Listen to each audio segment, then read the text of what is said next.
eskerrik asko ona hurbiltzagatik. Durango neskak rugby txapela 2023ko aurkezpen hontara. Aurten laugarren urtea izango da txapelketa hau antolatzen duguna.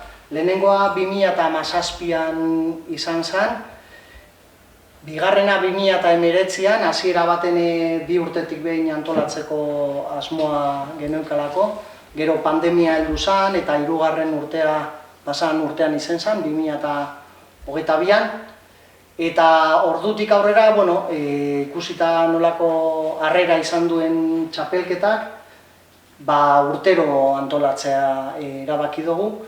Egia da hasieran maiatzean antolatzen genuela, denboraldi amaieran, eta iaztik denboraldi hasierara ekarri dugu, pentsatuz baliagarriagoa izango dela taldeentzat. Askotan maiatza buelta hortan talde asko nekatuta eta jokalari gutxiagorekin, eta irailera ekartzea eta asmoa da aldan heinean urtero antolatzea. Eta, gogoratzearren 2017an Durango rugby taldea izan zela garaia, ez? Zuzinen orduan talde hortan, Veronika? Bai. 2017an Durango izan zen txapelduna, 2019an Launika, Iruñako Launika taldea, 2019an, eta iaz bera-bera, Donostiko bera-bera taldea izan zen txapelduna. Aurten 5 taldek parte hartuko dabe, 2023ko hontan, eta parte hartzaileak Bilboko Universitario Bilbao, Gasteizko Gaztedi taldea, Sarako Izarra, Durango rugby taldea, etxekoa, eta Neskariantz taldea. Aipatzea, Neskariantz urtero parte hartu dauen taldea izan dela, eta talde hau dela txapelketan bertan parte hartzen daben jokalariek osatutako taldea. Eta talde honekin bultzatu nahi dugu apur bat elkar lan hori eta elkar ezagutza hori, eta gero rugbyaren filosofia hori, laguntasun hori. Eta gero, rugbyaren alde apur bat rugbya kirola jokatzeko modua apur bat horren alde, eta saiatzen gara txapelketan parte hartzen duten jokalari guztiek talde hortatik pasatzea. Eta horten Neskariantz izango dugu txapelketa hontan. Larun batean izango da, larun bat hontan, irailaren 23an, ordu 2:30 hasiko da Harripauzuetan, arratsalde osoko jardunaldia izango da, bukaera gutxi gora bera 7 inguru hortan izango da finala, eta hemetik animatzea zale guztiei eta batez be neska kirolariei errugbiaz gozatzea. Eta orain beste bari hitz emango dotziete taldeko kapitainei, zer esateko, eta nik ziluko naz. Beste behin dela placer bat aukera eukitie olako zuzerra aurrera eruteko, esan duzu hasieran zela 2 urterik behin, iten zela hasieran, urterik urte jarraitzie egiten hau, da erakusle derrete neskak jarraitzen dagoela bizirik ez, eta badekogule indarra, eta ondino jarraitzen dugule ekipo sendo bat izeten, eta gehiago aurten gauzela neskapiloak, eta alde horretatik guretzako da oso garrantzitsua izetie kurso hasieran, horrek emoten dozkulako ikusgarritasun hori ez, jentiek ikusteko, eta batez hori, da plazerra izetie eukitia aukera jarraitzeko olako ekintzak egiten eta olako ekitaldizik aurrera eruten.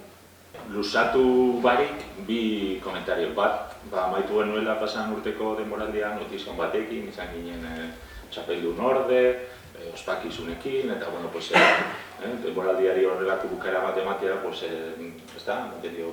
taldeari presentzia, eta notiziak, eta horre bazkenean, irudi hori indartu egin da, urte pasan denboraldian zehar, gero uda pasatu da, udatan egoten dira momentu batzuk eta egon dira urten ere bai, taldea batzuk jauzi egin direla, zoritxarrez, batzuk fusionatu behar izan dutela, eta gure kasuan aldrebes izan dela, egon izan ditugu urteren batzuk, dudekin edo, zer egin, zelan atara jendea, aurten, hasi gara jende gehiagorekin, talde indartuta, eta, hori Durangoren presentzian, indarra hartzen, ez da, orduan horretan, zuzendaritzatik apostua urtero egiteko, hor ditugu patrozinatzaia laguntzen, honetan, gaztu gabe badira, baina, horretan apostuak ia, eta horrekin. Zelan amaitu gendun eta zelan azten dugun, taldearekiko.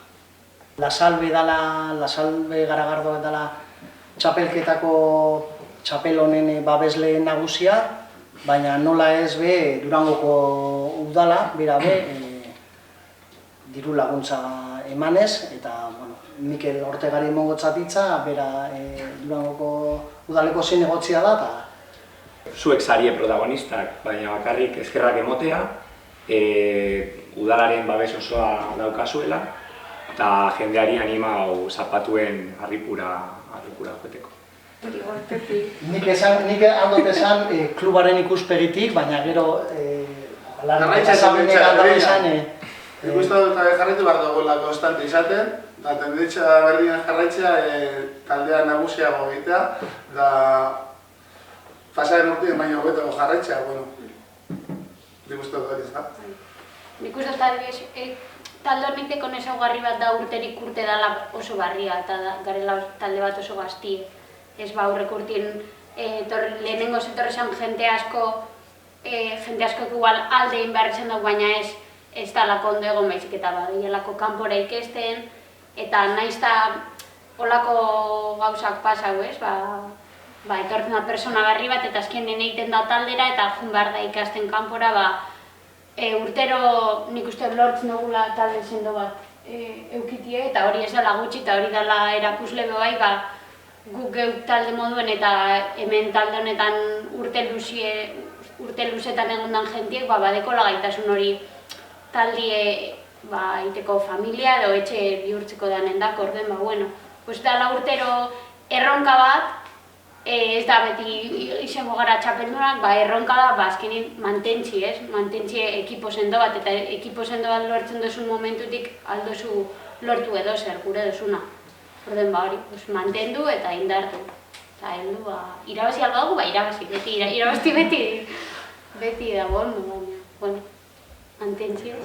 Klubeko ikuspegitik duela urte bete garai hontan gitxi gora bera,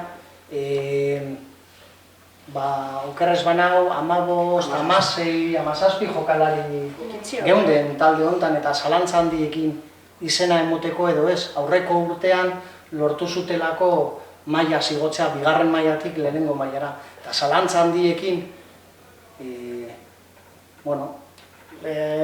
aurrera egin gendun, ez? Egin zuten eure. Eta ikusteko urte batetik bestera nola aldatzen diren gauzak, ez? Kamarada, abestia edo moduan. Eta aurten, 25 baten bueltan ez badire gehiago ibiliko dire aurten, orduen 30. Orduen aldea itzela da, ez?